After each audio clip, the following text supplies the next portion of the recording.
మర్యాదగా ఉండాలి, క్రమముగా ఉండాలి. క్రమమైన జీవితము, మర్యాదకరమైనటువంటి జీవితము. ఈ దినమున పరిశుద్ధాత్మ దేవుడు మనతో మాట్లాడుతున్న వాక్యం ఇది. పౌలు అంటున్నాడు కొరింథీయుల సంఘంలో, ఓ కొరింథీయులారా, సమస్తాన్ని కూడా మర్యాదగాను క్రమముగాను జరగనివ్వండి. దేవుడు కూడా అన్నింటినీ క్రమంగా జరిగించాడు, అన్నింటినీ క్రమంగా జరిగించాడు. ఆదికాండం 8వ అధ్యాయం 3వ వచనంలో ఆ జలప్రళయంలో సమస్త జీవులు నశించిన తరువాత ఆ జలప్రళయంలో ఆ యొక్క నీటిని వరదని దేవుడు క్రమక్రమముగా తగ్గించాడు. ఎలా తగ్గించాడు? ఎలా తగ్గించాడు? వెంటనే తగ్గిపో అంటే తగ్గిపోయాయి, కానీ అలాగే తగ్గించలేదు దేవుడు. ఒక క్రమాన్ని ఆ దినము నుండి దేవుడు తన ప్రజలకి నేర్పిస్తూ ఉన్నాడు. క్రమక్రమముగా నీరంతా కూడా తగ్గిపోయింది. ఆదికాండం 26వ అధ్యాయం 13వ వచనంలో దేవుడు తాను ప్రేమించినటువంటి ఇస్సాకుని ఎలాగా ఆశీర్వదించాడు అంటే, ఆ సంవత్సరం విత్తనం వేసి ఇస్సాకు నూరంతలు పండించెను, క్రమక్రమముగా ఇస్సాకుని ఆశీర్వదించాను. యెహోవా అతనికి తోడైందని కనుక ఎలాగా క్రమక్రమముగా ఆశీర్వదించాడు. అంతేగాని ఒకేసారి విస్తారమైనటువంటి సంపద, విస్తారమైనటువంటి ఘనత దేవుడు ఇవ్వలేదు. తాను ప్రేమించినటువంటి బిడ్డలకు ఎవరికైతే దేవుడు తోడై ఉంటాడో వారి జీవితము క్రమమైనటువంటి జీవితముగా ఉంటుంది. దేవుడు తోడై ఉన్నటువంటి జీవితాలు ఎలాగా ఉంటాయంటే అక్రమమైనటువంటి జీవితాలుగా ఉంటాయి. వాళ్ళందరికీ చాలా మంది తెలుసు, వారి జీవితాలు క్రమంగా ఉండవు. వాళ్ళు అనుకుంటారు, వాళ్ళైతే అనుకుంటారు మేము చాలా క్రమంగా ఉన్నాము, క్రమంగా జీవిస్తూ ఉన్నాము, అయినా దేవుడు మమ్మల్ని విడిచిపెట్టాడు, అయినా దేవుడు మమ్మల్ని ఆశీర్వదించడం లేదు అని అనుకుంటాం. కానీ మనం అనుకుంటే సరిపోదు. దేవుడు అనుకోవాలి. ఎవరు అనుకోవాలా? దేవుడు అనుకోవాలి. మనం క్రమంగా మనం జీవిస్తున్నామా లేదా అక్రమంగా జీవిస్తున్నామా అని మన ప్రభువు అనుకో. దేవుని దృష్టిలో, దేవుని ఆలోచనలో మనం క్రమముగా జీవించాలి. దేవుని యొద్ద నుండి ఆశీర్వాదం నీకు కావాలి అంటే, దేవుని యొద్ద నుండి కృప నువ్వు సమృద్ధిగా పొందుకోవాలంటే, ఒక్క మాటలో చెప్పాలంటే నీ ప్రార్థన ప్రభు సన్నిధి దగ్గరకు వెళ్ళాలి అంటే, నీ ప్రార్థనకు ప్రభు దగ్గర నుంచి జవాబు రావాలి అంటే నీ జీవితం క్రమంగా ఉండాలి. ఆ క్రమంగా లేకపోతే నువ్వు ఎంత ప్రార్థన చేయి, ఎన్ని ధర్మకార్యాలు చేయి, దేవుడు నీ ప్రార్థన ఆలకించడు. దేవుని ఎదురుంటే నీ ప్రార్థనకు సమాధానము రానే రాదు. దేశమంతా కూడా విగ్రహారాధన ఉంది. దేశమంతా కూడా అబద్ధ ప్రవక్తలు ఎక్కువైపోయారు. ఎక్కడ చూసినా విగ్రహారాధన, ఎక్కడ చూసినా మాంత్రికులే, ఎక్కడ చూసినా విగ్రహములకు బలులు అర్పించుకొని, ఎక్కడ చూసినా కూడా అబద్ధపు ప్రవక్తలు కొన్ని వేల మంది, వందల మంది దేశం అంతా ఉన్నారు. దేవుని ప్రజలు ఆ దేశంలో దేవుణ్ణి ఆరాధించడం లేదు. దేవుని ప్రజలు దేవుణ్ణి ఆరాధించడం మర్చిపోయారు. జీవముల దేవుణ్ణి ఆరాధించడం మర్చిపోయారు. రాణి గారు 450 మందిని అబద్ధపు ప్రవక్తలు ఏర్పాటు చేస్తున్నారు. వాళ్ళు ఏర్పాటు చేసుకుని వాళ్ళు పోషిస్తూ ఉన్నది. వాళ్ళు కాకుండా మరొక 400 మంది అష్టారాదేవి వాళ్ళు ఆరాధించేటువంటి ప్రవక్తలు ఉన్నారు. 850 మంది ఆ దేశమంతా తిరుగుతూ ఉన్నారు. ఎక్కడ చూసినా విగ్రహారాధన పాపమే, ఎక్కడ చూసినా పాపమే. దైవమైనటువంటి ఏలియాకి గొప్ప రోషం, వైరాగ్యం కలిగింది. ఏంటి ఈ ప్రజలు జీవముల దేవుని ఆరాధించడం మానివేసి విగ్రహాన్ని ఆరాధిస్తూ ఉన్నారు, బయలుదేవతను ఆరాధిస్తూ ఉన్నారు. అబద్ధ ప్రవక్తలు ఏంటి, అబద్ధము మాట్లాడుతున్నారు. ఏంటి, ఈ అబద్ధాలు ఏంటి అని ఏలియాకి మహావైరాగ్యం కలిగింది, రోషం కలిగింది. రోషం కలిగి రాజుతో అంటున్నాడు, అహాబు, మీ దేవుడు నిజమైన దేవుడైతే, మీ దేవుడు నిజమైన దేవుడైతే మీరు నిరూపించండి. నా దేవుడు నిజమైనటువంటి దేవుడు, నేను నిరూపిస్తాను అని ఏలియా ఆ అబద్ధపు ప్రవక్తలతో 850 మంది అబద్ధపు ప్రవక్తలతోటి ఛాలెంజ్ చేశారు. అబద్ధ ప్రవక్తలు వచ్చి వాళ్ళు వచ్చి బరుడర్పిస్తూ ఉన్నారు. ఏలియా అంటున్నాడు, ఇదిగో మీరు బరుడర్పించండి, మీరు ప్రార్థన చేయండి, విజ్ఞాపన చేయండి, ఆకాశం నుండి మీ దేవుడిని పిలిపించండి, మీ దేవుడు వచ్చి మీరు వధించినటువంటి ఆ పశువులని, ఆ ఎద్దులను, వాటన్నిటిని దహించి వేసేటట్లు చేయండి, నిజంగా మీ దేవుడు నిజమైన దేవుడైతే అన్నాడు. వాళ్ళు వచ్చారు, వచ్చి వారు బలిపీఠం కట్టారు, వారు ఎద్దును బలిచ్చారు. ఆకాశం వైపు కళ్ళెత్తి వాళ్ళు కూడా వాళ్ళ దేవుడికి ప్రార్థన చేస్తూ ఉన్నారు, విగ్రహాలకు ప్రార్థన చేస్తూ ఉన్నారు. బయట ఆకాశం దగ్గర దిగి రావడం లేదు. వాళ్ళు కొరడాలు తీసుకుని వాళ్ళు కొట్టుకుంటున్నారు, కత్తులు తీసుకొని వాళ్ళు పొడుచుకుంటున్నారు. రక్తం కారుతూ ఉంది, శరీరం అంతా రక్తం కారుతూ ఉంది. కొరడాలతో కొట్టుకుంటున్నారు, కత్తులతో పొడుచుకుంటున్నారు. కానీ ఏ దేవుడు రావట్లేదు, ఏ అగ్ని కూడా ఆకాశం నుండి రాలేదు. సాయంకాలం అయిపోతూ ఉన్నది. ఏలియా అంటున్నాడు, ఏంటి మీ దేవుడు ఎక్కడికి వెళ్ళిపోయాడు, మీ దేవుడు ఎక్కడికి వెళ్ళిపోయాడు, మీ శరీరాలు రక్తము కారునంతగా మీ శరీరాన్ని మీరు హింసించుకొనుచున్నా, కొరడాలతో కొట్టుకుంటున్నా. మీ దేవుడు ఎక్కడికి వెళ్ళాడు, విశ్రాంతి తీసుకుంటున్నాడా, మీ దేవుడు పిక్నిక్ వెళ్ళాడా, ఎక్కడికి వెళ్ళాడు మీ దేవుడు, అసలు ఉంటే కదా రావడానికి. ప్రైజ్ ది లార్డ్, హల్లెలూయా, హల్లెలూయా. ఇక చాలు, మీరు ఆపండి అన్నాడు. అప్పుడు ఏలియా ఏం చేశాడు చదవండి. రాజుల మొదటి గ్రంథం 18వ అధ్యాయము 33 నుంచి 39 వరకు చదవండి. కట్టెలను క్రమముగా పేర్చి ఎద్దును తునకలుగా కోసి ఆ కట్టెల మీద ఉంచి జనులు చూచుచుండగా మీరు 4 తొట్ల నిండా నీళ్లు నింపి దహన బలి పశుమాంసము మీదను కట్టెల మీదను పోయుడని చెప్పాను. అది అయిన తరువాత రెండవ మారు ఆ ప్రకారమే చేయండి అని అతడు చెప్పగా రెండవ మారును అలాగూ చేసిరి. మూడవ మారు చేయుడనగా మూడవ మారును చేసిరి. అప్పుడు ఆ నీళ్లు బలిపీఠము చుట్టూను పొర్లి పారెను. మరియు అతడు కందకమును నీళ్లతో నింపెను. ఎప్పుడు అస్తమయ నైవేద్యమును సమర్పించు సమయమున సాయంకాలమున నైవేద్యము సమర్పించేటువంటి సమయములో ప్రవక్త ఏలియా ప్రార్థన చేస్తున్నాడు. ఎలా ప్రార్థన చేశాడు?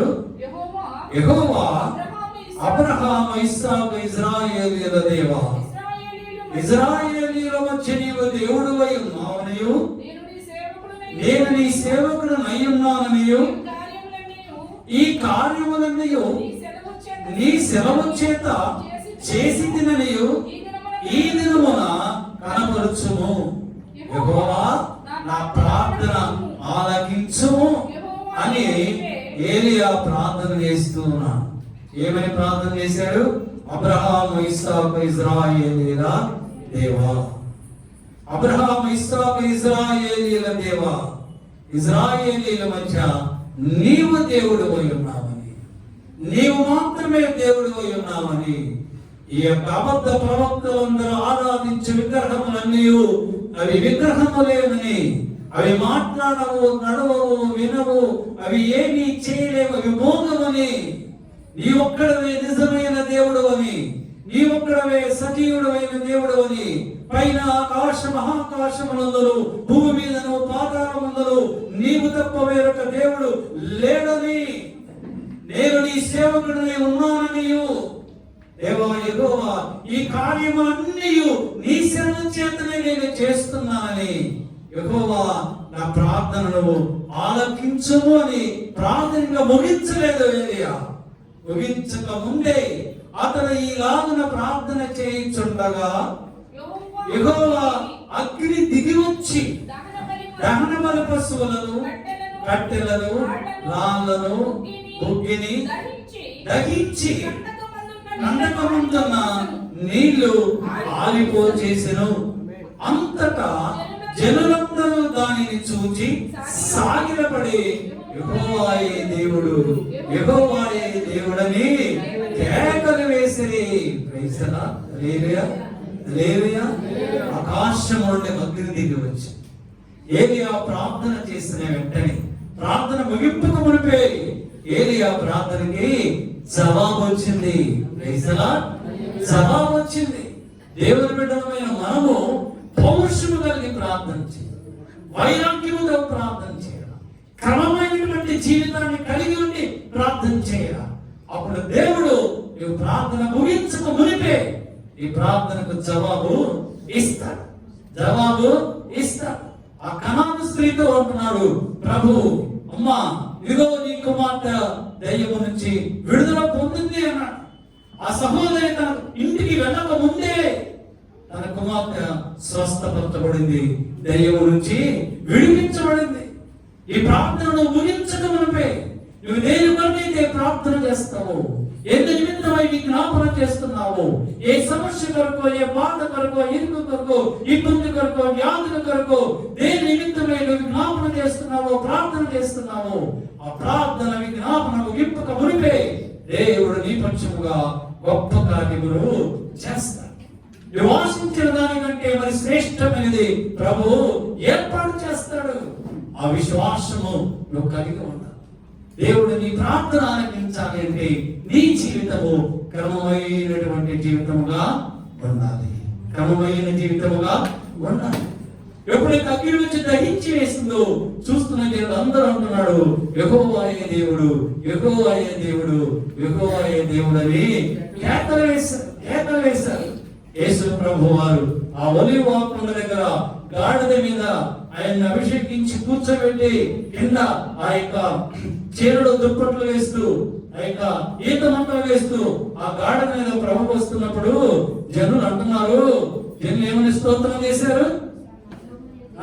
హోసన్నా జయము, హోసన్నా జయము, హోసన్నా జయము, హోసన్నా జయము అని జయము పెడుతుంటే అక్కడ చుట్టూ ఉన్నటువంటి ఆ శాస్త్రులు, పరిసయ్యులు వాళ్ళందరూ అంటున్నారు, ఏంటి కేకలు వేస్తున్నారు?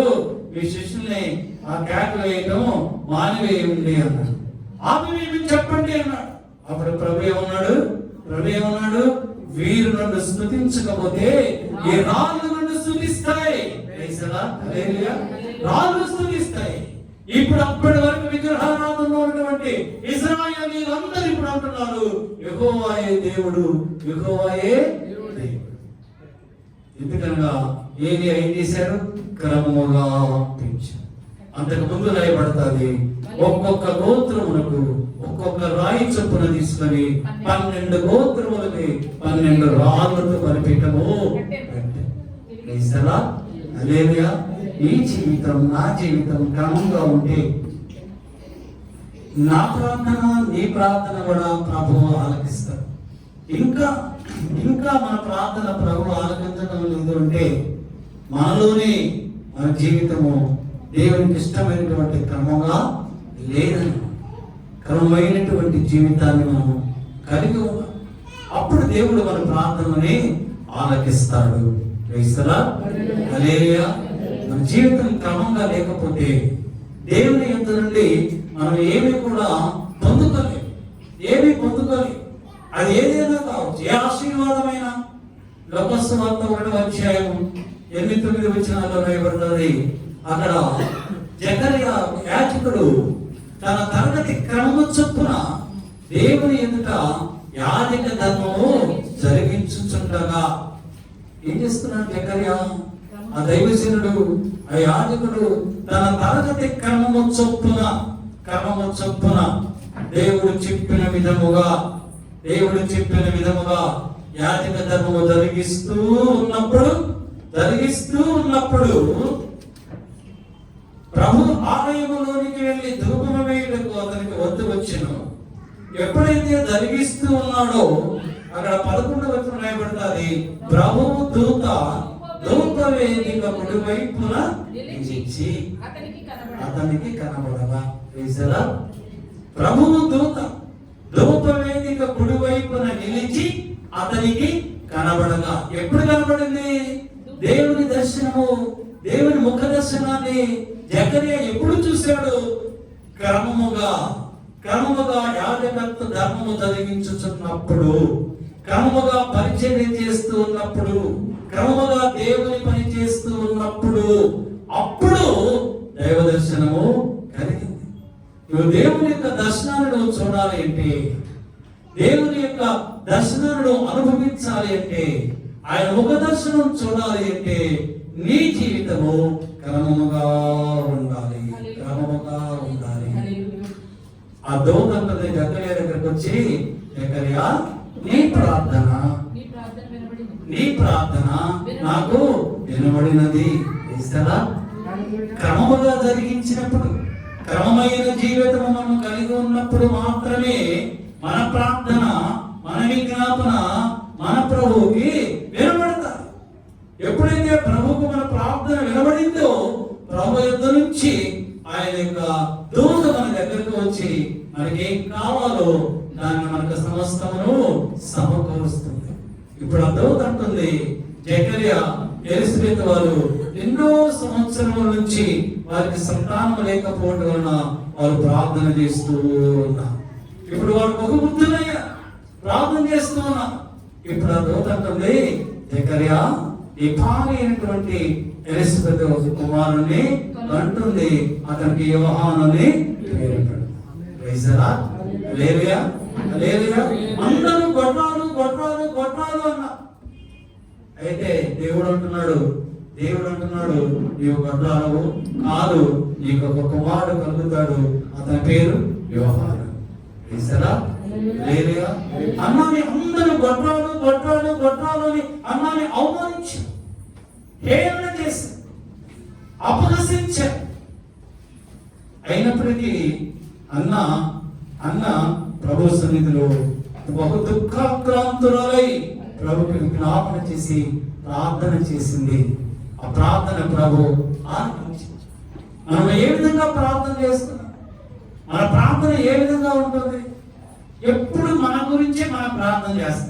ప్రభు నాకు అది ఇవ్వు, నాకు ఇది ఇవ్వు, నాకు కారు ఇవ్వు, నాకు ఇల్లు ఇవ్వు, ఇంకొక ఇల్లు ఇవ్వు, అది తెగించుకుంటాను, ఇది అమ్ముకుంటాను, అది చేస్తాను, ఇది చేస్తాను, ఆ ఉద్యోగాలు ఇవ్వు, ఈ ఉద్యోగాలు ఇవ్వు, ఆ డబ్బు ఇవ్వు, ఈ డబ్బు ఇవ్వు, ఆ పొలం ఇవ్వు, ఈ దీని గురించే ప్రార్థన చేస్తాం. కానీ మనం ప్రభు నాకు ఇస్తే నీకు ఇస్తాక మనం ఎవరు ప్రార్థించాలి? ఇప్పుడు మేము చేస్తాం చెప్పండి, ఎంతమంది అలాగే ప్రార్థన చేస్తున్నారు?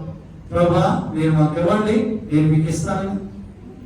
అప్పుడు ప్రభు మీకు అనేక రెట్లు ఇస్తాను. అన్న ఎలాగ ప్రార్థన చేస్తే, ప్రభా ఒక్క మగబిడ్డనివ్వండి, వాడిని నీకే ఇచ్చేస్తా, నీకు సమర్పించుకుంటా. ప్రభు అంటున్నాడు, ఈ చిన్న దానిలో నీవు నమ్మకముగా ఉన్నావు కనుక నేను అనేక వాటి మీద నిన్ను అధికారులుగా నిన్ను నియమిస్తున్నాను. చిన్న దాంట్లో నమ్మకం ఉన్నా, అప్పుడు అనేకమైన నీకు అనుగ్రహిస్తాడు దేవుడు. చిన్న మాటలోనే నువ్వు నమ్మకం ఉంచకపోతే ఆ పెద్దవన్నీ ఎలాగ ఇస్తాడు దేవుడు మనకి? అన్న తన కలిగినటువంటి అవమానాలను బట్టి, నిందలను బట్టి అందరూ తన అపహాస్యం చేస్తూ ఉంటే ప్రభు సన్నిధికి వెళ్ళి అన్నిటితో ప్రార్థన చేసి, ప్రభువా నీవు నాకు కుమారుని ఇస్తే నేను నీకు ఇస్తాను అని ఎప్పుడైతే చెప్పిందో, 1వ అధ్యాయం 19వ వచనంలో ప్రభు మాట్లాడుతున్నారు, యెహోవా ఆమెను దర్శించాడు. ఆమె గర్భవతయింది, ఒక కుమారుని ఇచ్చాడు. ఆ కుమారుడికి ఆమె సమూయేలుని పేరు పెట్టింది. ఆ సమూయేలు పాలు విడిచిన తరువాత ఆ పసిబాలుని తీసుకుని వెళ్ళి ఏలీ మందిరంలో పరిచర్యకి అప్పచెప్పి అప్పచెప్పేసి తన అన్న మాట ప్రకారం ప్రభుకి ఇచ్చిన వాగ్దానం ప్రకారం ఎప్పుడైతే తన కుమారుని చేసిందో బైబిల్ రాయబడ్డది. 1వ సమూయేలు గ్రంథం 2వ అధ్యాయము 21వ వచనములో యెహోవా హన్నాను దర్శింపగా ఆమె గర్భవతి అయి ముగ్గురు కుమారులను ఇద్దరు కుమార్తెలను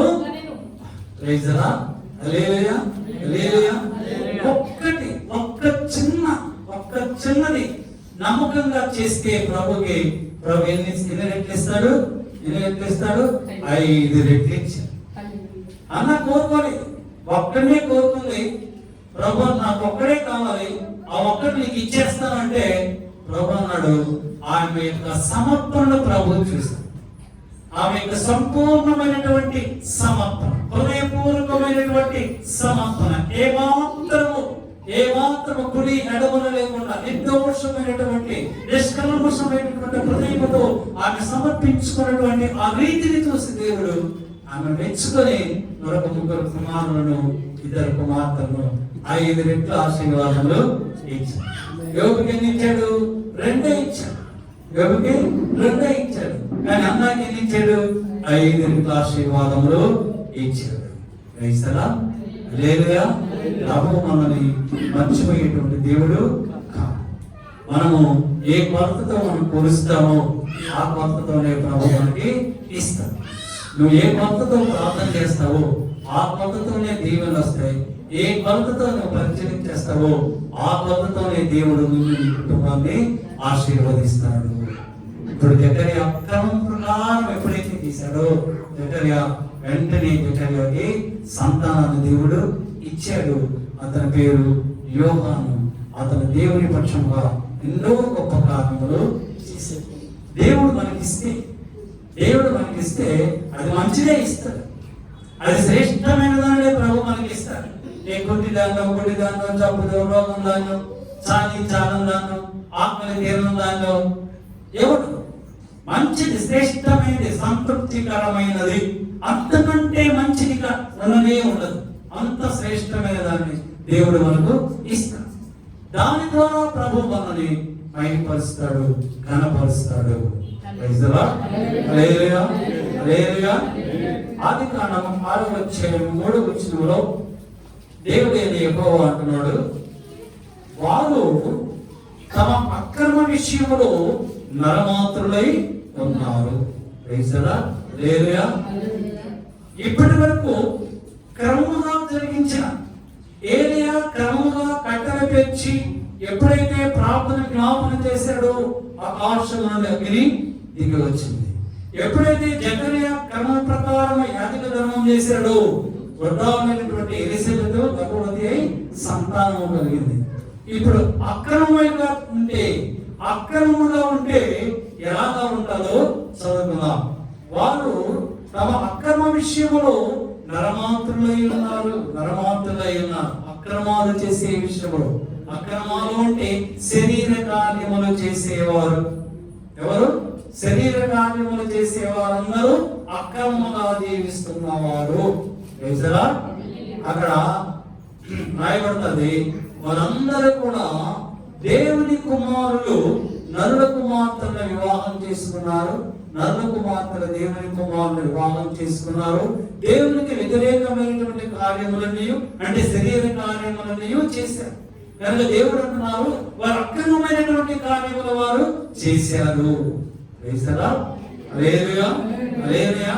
అపోస్తలుడు పౌలు తెస్సలోనికీయులకు రాసినటువంటి 2వ పత్రిక 3వ అధ్యాయము 11వ వచనంలో పౌలు అంటున్నాడు, మీలో కొందరు ఏ పనియు చేయక అక్రమంగా నడుచుకొనుచున్నారని వినుచున్నాము. మీలో కొందరు ఏ పనియు చేయక అక్రమంగా నడుచుకొనుచున్నారు. ఏ పని చేయక, అక్రమమైన వారంటే ఎవరు? అక్రమమైన వారంటే ఎవరు? సోమరిపోతులు. మరి ఏ పని కూడా వారి కంచం కూడా వారి దగ్గరికి రావాలి. కంచంలో భోజనము కూడా చేయి పెట్టి ఆ భోజనాన్ని నోటి దగ్గర తీసుకోవడానికి కూడా సోమరితనం. అంటే పని చేయడానికి ఇష్టపడరు. అయినా అన్ని వాళ్ళకి కష్టపడరు, పని చేయరు. అయినప్పటికీ కూడా దేవుడు వారికి సమృద్ధిగా ఇవ్వాలని వాళ్ళు ఆలోచిస్తూ ఉంటారు. వాళ్ళందరూ కూడా అక్రమమైన వారు. మీలో ఎవరైనా పనిచేయని వాళ్ళు, సోమరిపోతులు ఎవరైనా ఉంటే ఈ రోజు నుంచి పనిచేయడం నేర్చుకోండి. పనిచేయాలని పనిచేయడానికి పరిగెత్తండి. దేవుడు మీ కుటుంబాన్ని ఆశీర్వదిస్తారు. ఊరికి తిరిగి పనుకోకండి సోమరిపోతులా. ఎలాగ వస్తుంది దేవుడు? ఎలాగ మన కుటుంబం ఆశీర్వదిస్తాడు? వాళ్ళు ఆశీర్వదింపడ్డారు, వీళ్ళు ఆశీర్వదింపడ్డారు, వాళ్ళ దేవుడు అది ఇచ్చాడు, వీళ్ళకి ఇది ఇచ్చాడు, నాకేం కూడా ఎలాగిస్తాను నీకు? వారు కష్టపడుతున్నారు, క్రమేణ జీవితాన్ని అనుభవిస్తున్నారు, వారు ప్రార్థన చేస్తున్నారు, వారి ప్రార్థన ప్రభు దగ్గరకు వెళ్తుంది, ప్రభు జవాబిస్తున్నారు, దేవుడు ఆ కుటుంబాన్ని ఆశీర్వదిస్తున్నాడు. నువ్వు అక్రమంగా ప్రవర్తిస్తున్నావు, నువ్వు పని చేయడం లేదు, ఎలా దేవుడిని ఆశీర్వదిస్తాడు? నువ్వు పనిచేస్తేనే, నీ కష్టపడి పనిచేస్తేనే దేవుడు నీ కష్టాన్ని ఆశీర్వదిస్తాడు. యెహెజ్కేలు గ్రంథం 18వ అధ్యాయం, యెహెజ్కేలు 18:30 చదవండి. కాబట్టి ఇశ్రాయేలీయులారా, ఎవరి ప్రవర్తనను బట్టి వానికి శిక్ష విధింతును. మనసు త్రిప్పుకొని మీ అక్రమములు మీకు శిక్ష కారణములు కాకుండానట్లు వాటినన్నింటినీ విడిచిపెట్టండి. ఇశ్రాయేలీయులారా, ఎవరి ప్రవర్తన బట్టి వారిని శిక్ష విధిస్తారు. మన ప్రవర్తన బట్టి దేవుడు మనకి శిక్ష విధిస్తాడు. నేనే పాపము చేయలేదయ్యారు, నేను ఏ పాపము చేయలేదు, అయినా దేవుడు నాకు ఎందుకు ఇన్ని సమస్యలు, ఇన్ని శిక్షలు, ఇన్ని బాధలు అంటే నాకైతే తెలియకపోవచ్చు, కానీ దేవుడికి సమస్తమును తెలుసు. నీ ప్రవర్తన బట్టియే, నీ ఆలోచనను బట్టియే దేవుడు నిన్ను ఆశీర్వదిస్తాడు. What we think we become. What we think we become. మనం ఏదైతే ఆలోచిస్తామో అదే మనము ఆలోచనై ఉన్నాము. గౌతమ బుద్ధుడు చెప్పిన మాట నీకు చెప్పాను, నా మాట కాదు, బుద్ధుడు గారు చెప్పిన మాట చెప్పాను. మన ఆలోచన ప్రకారమే మన జీవితాలు ఉంటాయి. మన జీవితం అక్రమమైన జీవితం అయితే, మన ఆలోచనలు అక్రమమైనటువంటి ఆలోచనలు అయితే, మన ఆలోచన దురాలోచనలు అయితే, మన ఆలోచన కామాభిలాషతో కూడిన ఆలోచనలు అయితే, కామాతులతో కూడినటువంటి భయంకరమైన ఆలోచనలు అయితే, దేవుని నుండి శిక్ష కూడా అలాగానే వస్తుంది. వాళ్ళు అనుకుంటారట, ఇంకా శిక్ష రాలేదు, ఇంకా శిక్ష రాలేదు, నేను చేసిన అక్రమాలన్నీ కూడా మంచివే, ఇవి చెడ్డవైతే ఇంకా నాకు శిక్ష రాలేదేంటి అని అనుకుంటారట. కానీ దేవుడు అంటున్నాడు ఆ పాపము పరిపక్వమైనప్పుడు, పాపము పండినప్పుడు, అది పరిపక్వమైనప్పుడు దేవుని యొద్ద నుండి భయంకరమైనటువంటి శాపం మనకి వస్తుంది. ఆ శాపము మన దర్శించకముందే, మన కుటుంబాన్ని దర్శించకముందే మనం ఏం చేయాలి అంటే ఆ పాపమును విడిచిపెట్టాలి. పాపపు ఆలోచనని, పాప తలంపులను కూడా సంపూర్ణంగా విడిచిపెట్టాలి. నువ్వు ఎప్పుడు విడిచిపెడతావా, నువ్వు ఎప్పుడు మానేస్తావా? నిన్ను, నీ కుటుంబాన్ని ఆశీర్వదిద్దామని నీ ఇంటి గుమ్మము ముందే ప్రభువు నిలబడి ఉన్నారు, నీ వాకిట ముందే ఉన్నారు. నువ్వు ఎప్పుడైతే ఆ చెడ్డ తలంపు ఆలోచన అన్ని తీసివేస్తావో వెంటనే ప్రభు కొడుగా పెట్టి లోపలికి వచ్చేస్తావు. ఎప్పుడైతే ప్రభు ఇంట్లోకి వచ్చాడో ఇంట్లో ఉన్న సమస్యలన్నీ పోతాయి, రోగాలన్నీ పోతాయి, అనారోగ్యాలు పోతాయి, అప్పులు పోతాయి, అన్ని సమస్తము కూడా పోతాయి. నిత్యము సమాధానము, సంతోషం ఆ ఇంట్లో ఉంటుంది. కనుక దేవుని బిడ్డలారా, మన ప్రవర్తన బట్టే ఏదైనా, అది మంచి గాని, అది చెడు గాని, అది జీవము గాని, అది మరణము గాని, అది ఆశీర్వాదము గాని, అది శాపము గాని, అది ఏదైనా మన ప్రవర్తన బట్టే దేవుడు మనల్ని శిక్షిస్తాడు. ఇర్మియా గ్రంథం 5వ అధ్యాయము 25వ వచనములో ఇర్మియా ప్రవక్త మనతో సూటిగా మాట్లాడుతున్నాడు. మీ దోషములు వాటి క్రమమును తప్పించను, మీకు మేలు కలుగకుండుటకు మీ పాపములే కారణము. మీ దోషములు వాటి క్రమమును తప్పించను. వేటి క్రమాన్ని తప్పించాయి? మన దోషములు దేవుని మార్గములు క్రమముగా నడవకుండా, మన దోషాలే, మన ప్రవర్తనే, మన పాపమే మనల్ని తప్పించి అక్రమమైనటువంటి మార్గంలోనికి మనల్ని నడిపిస్తూ ఉన్నది. అందువలన మేలు కలగకుండా మన పాపమే మన మేలు కలగకుండాకు కారణమవుతుంది. మన పాపం వల్లనే మనకు మేలు జరగడం లేదు, మన పాపముల వల్లనే మనకు ఆశీర్వాదములు కలగడం లేదు, మన పాపముల వల్లనే మనం ఏ కార్యములు చేసినా కూడా అవి ఫలభరితమైనటువంటి కార్యములుగా దేవుడు చేయడం లేదు. కనుక అక్రమమైనటువంటి మార్గాన్ని మనము విడిచిపెట్టాలి. లేదా మన ప్రభు అయినటువంటి యేసుక్రీస్తు వారు మత్తయి సువార్త 7వ అధ్యాయము 21 నుంచి 23 వచనాలు చదువుతున్నాం. మత్తయి సువార్త 7వ అధ్యాయము 21 నుంచి 23 వరకు.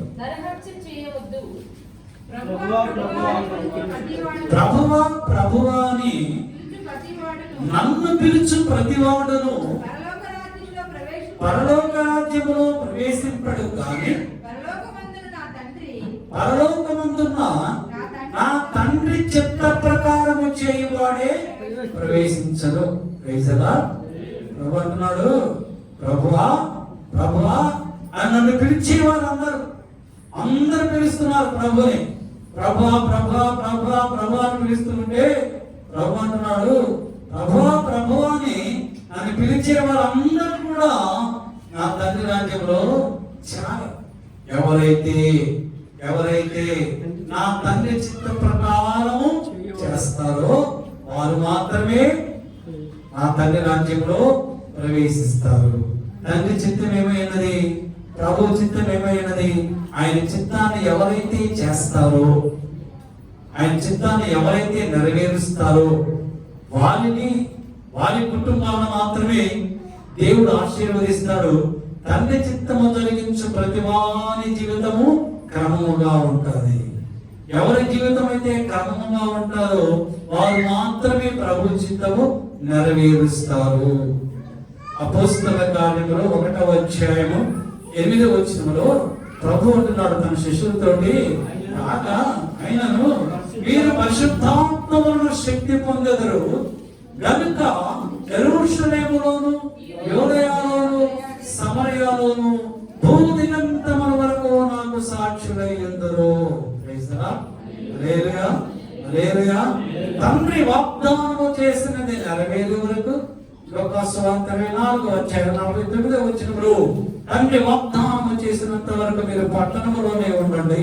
తండ్రి వాగ్దానము చేసింది నెరవేరే వరకు, అంటే పరిశుద్ధాత్మ మీరు పొందుకున్న తరువాత మీరు యెరూషలేములోను యూదయలోను సమరయలోను భూదిగంతముల వరకు నాకు సాక్షులై ఉండండి.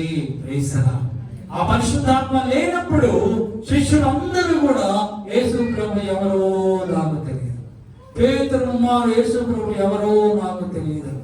పరిశుద్ధాత్మ పొందుకున్న తర్వాత ప్రభు అంటున్నాడు, పరిశుద్ధాత్మ పొందుకున్న తర్వాత పరిశుద్ధాత్మ మీ మీద దిగి వచ్చినప్పుడు మీరు ఆ యొక్క శక్తి పొందుకొని పరిశుద్ధాత్మ శక్తి ద్వారా భూదిగంతముల వరకు నాకు సాక్షులుగా ఉండండి, నా పరిచయం చేయండి, నా నామమును ప్రకటించండి అని దేవుడు వారితో మాట్లాడాడు. అంటే ఎవరైతే పరిశుద్ధాత్మ కలిగి ఉంటారో వారి జీవితాలు క్రమముగా కట్టబడతాయి.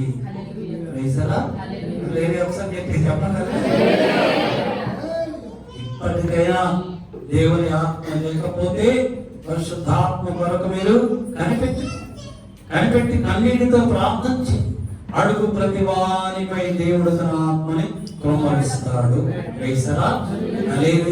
పరిశుద్ధాత్మ లేకపోతే నువ్వేం చేస్తున్నావు?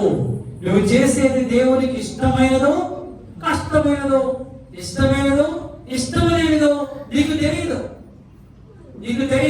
వివేచన హృదయం నీకు కావాలి అంటే నువ్వు చేసే పని మంచి పనా చెడ్డ పనా, దేవునికి అనుకూలమైనదా అననుకూలమైనదా, ఇష్టమైనదా అయిష్టమైనదా అనేటువంటి తారతమ్యముల భేదములు నీకు తెలియాలి అంటే అది తెలియపరిచేది పరిశుద్ధాత్మ దేవుడు.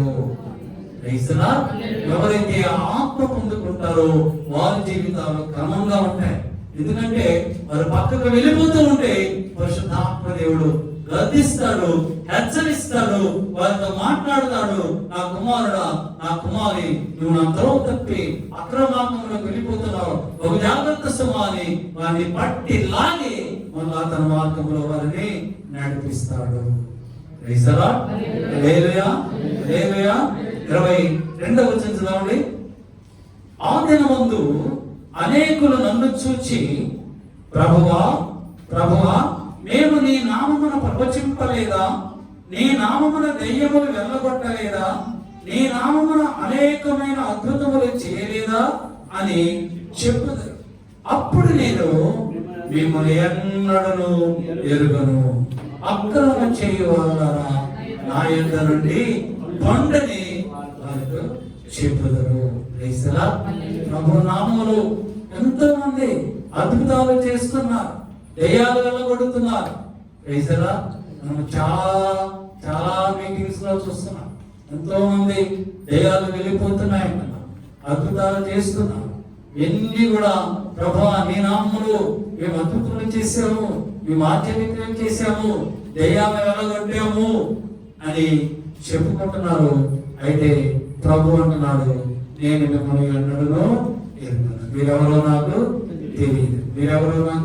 తెలియదు, అక్రమం చేయవాళ్ళారా నా యొద్ద నుండి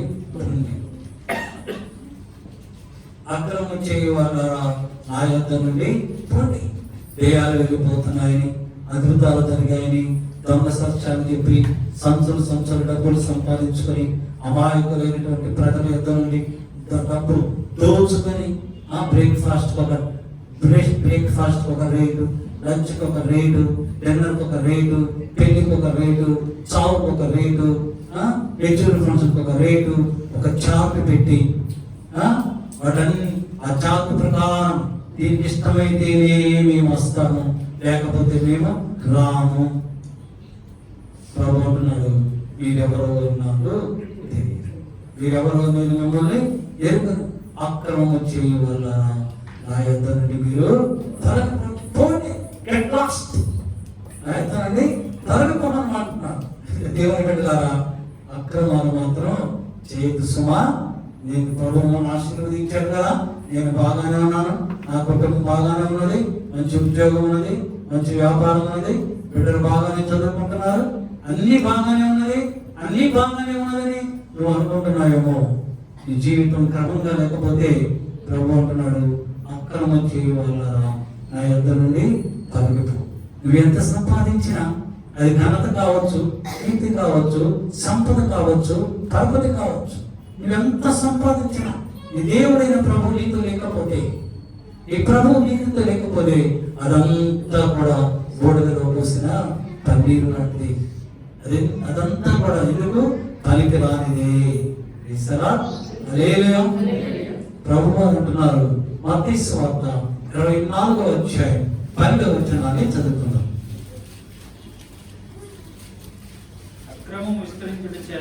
అక్రమము విస్తరించుట చేత అనేకుల ప్రేమ చల్లారును.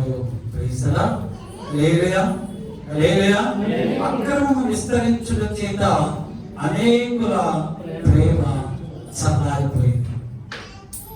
ఈ దినాలలో, ఈ రోజులలో దేవుని బిడ్డల మధ్య ప్రేమ లేదు. ఒకరినొకరు ప్రేమించుకోవడం లేదు, ఒకరికొకరు సహాయం చేసుకోవడం లేదు, ఒకరినొకరు పురికొల్పుకోవడం లేదు, ఒకరికొకరు ప్రార్థన చేసుకోవడం లేదు. క్రైస్తవుల్లో ప్రేమ చల్లారిపోయింది. ఎందుకంటే అక్రమం చేసేవారు, అక్రమంగా జీవించేవారు దినదినము కూడా ఎక్కువైపోతూ ఉన్నారు. ప్రభుకి దూరం అయిపోతారు.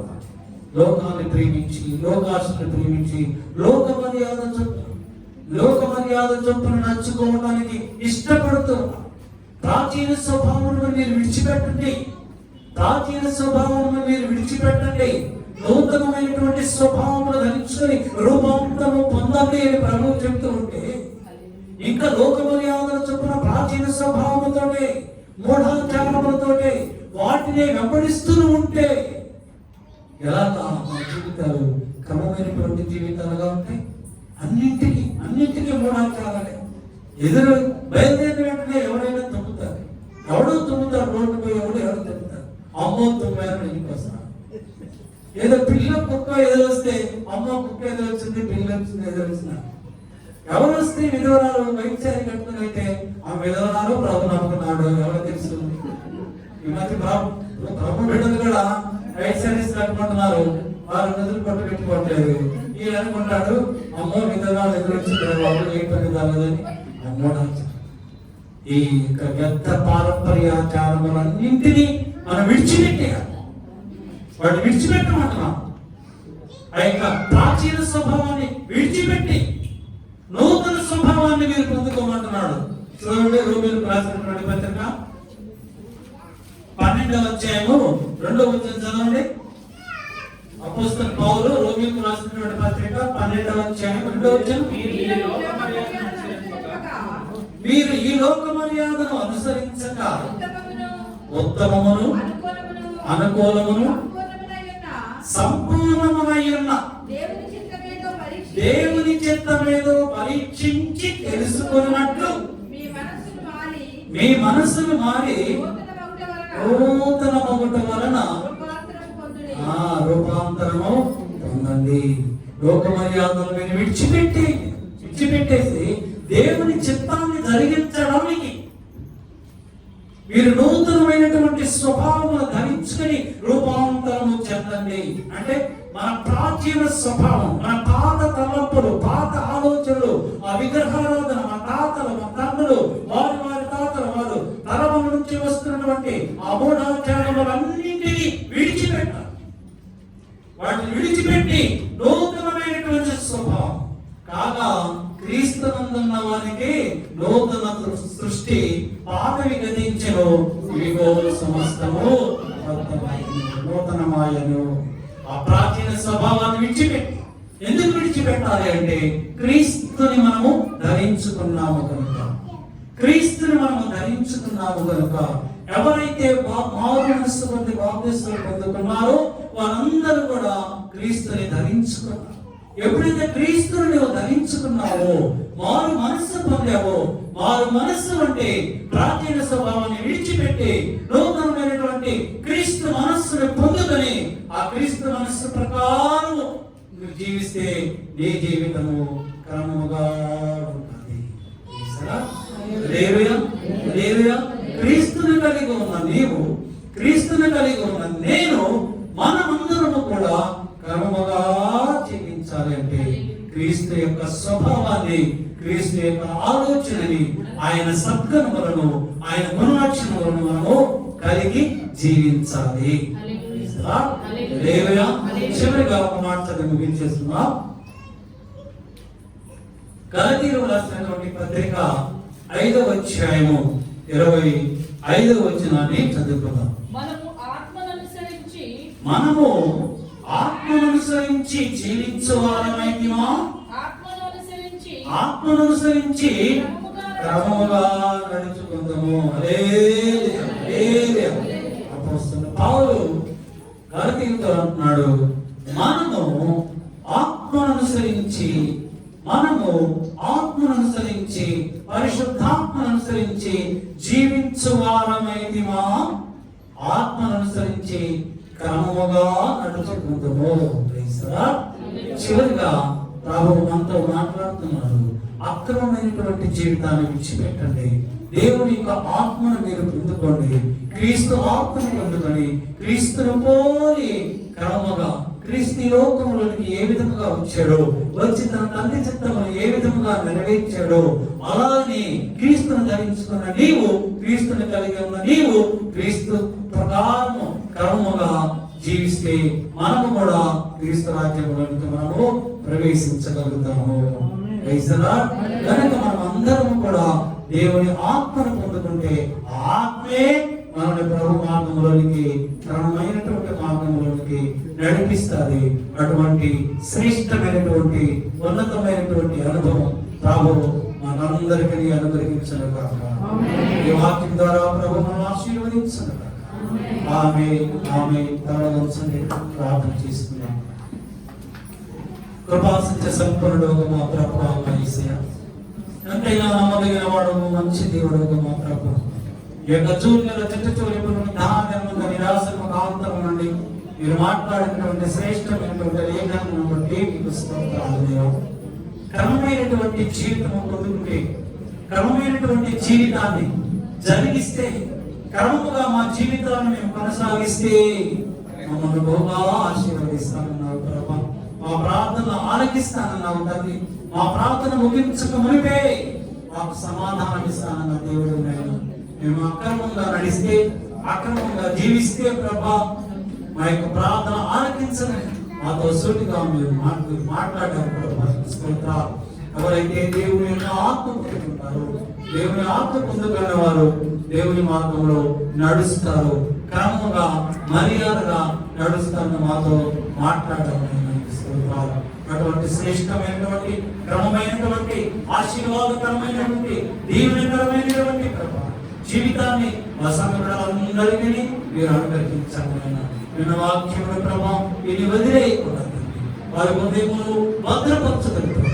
వాక్య ప్రకారము జీవించి ఆ శ్రేష్టమైనటువంటి కృప, ధన్యత ఆ సంఘటనలందరికీ, వచ్చిన వారికి, రాని వారికి, యూట్యూబ్ ద్వారా వచ్చిన వారందరికీ మీరు అనుగ్రహించి మీరు దాచినటువంటి శ్రేష్టమైనటువంటి ఆ దేవుని ఆశీర్వాదములు సమృద్ధిగా అనుగ్రహించి మీరు ఈ సకల ఘనత, మహిమ, ప్రభావం పొందుకున్నాడు.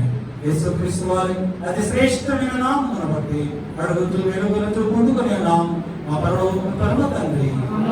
ఆమేన్. మన పరమ తండ్రి అయినటువంటి దేవుని ప్రేమ, మన ప్రభువును రక్షకుడైన యేసుక్రీస్తు వారి కృపా రక్షణ, పరిశుద్ధాత్మ దేవుని కన్యని సహవాసము సన్నిధి వచ్చినటువంటి సమరులందరికీ, రాలేకపోయిన వారందరికీ, వాక్యం ప్రకటించిన దైవజనుల వారి కుటుంబం, యూట్యూబ్ ద్వారా వాక్యం ప్రకటించిన వారందరికీ, లోకంలో ఉన్న సకల పరిశుద్ధులకు ఇప్పుడు ప్రభు రాకడ పర్యంతము సదాకాలము తోడైండును గాక. ఆమేన్. హల్లెలూయా.